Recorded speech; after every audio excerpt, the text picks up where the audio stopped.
হত্যা না আত্মহত্যা, এই বিতর্কে ১.৫ বছর ঝুলছে সিরাজগঞ্জের উল্লাপাড়া গৃহবধূ মরিয়মের অস্বাভাবিক মৃত্যুর মামলা। স্বজনদের অভিযোগ, ময়নাতদন্তে হত্যার প্রমাণ পেলেও ২ বার আত্মহত্যা বলে প্রতিবেদন জমা দিয়েছে পিবিআই ও ডিবি পুলিশ।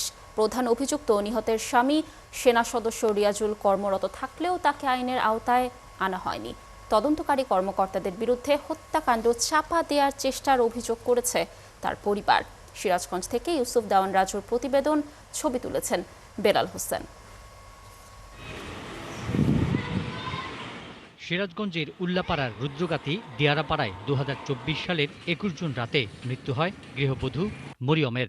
পরদিন সকালে মরদেহ উদ্ধার করে পুলিশ, কিন্তু ১.৫ বছর ধরেই ঝুলছে মামলাটি। নিহতের বাবা জানান, থানায় হত্যা মামলা করতে চাইলে অপমৃত্যুর মামলা করে পুলিশ। পরে ন্যায় বিচার চেয়ে তিনি আদালতে মামলা করেন। আসামি করা হয় মরিয়মের স্বামী সেনা সদস্য রিয়াজুল ইসলাম সহ ৬ জনকে।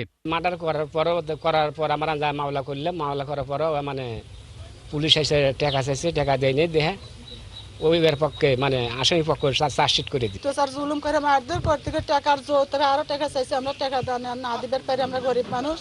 আমার মেয়ে অত্যাচার জুলুম করে মেয়েটা আবার মেরে পালাইলো। স্বজনদের অভিযোগ, বিয়ের পর থেকেই পরকীয়ায় জড়ান রিয়াজুল ইসলাম। স্ত্রী জানতে পারলে যৌতুক সহ নানা অজুহাতে মরিয়ম খাতুনকে নির্যাতন শুরু করে রিয়াজুল সহ তার পরিবার। পোস্টমর্টম রিপোর্ট আপনাদের পক্ষে আছে, কিন্তু তারা আমাদের পক্ষে কাজ করে না। আসামিদের কাছ থেকে টাকা পয়সা নিয়ে ওদের পক্ষে কাজ করে দেয়। পোস্টমর্টম আমাদের পক্ষে আসছে, সেটা ধামাচাপা দেওয়ার জন্য তারা খুব পায়তারি করতেছে।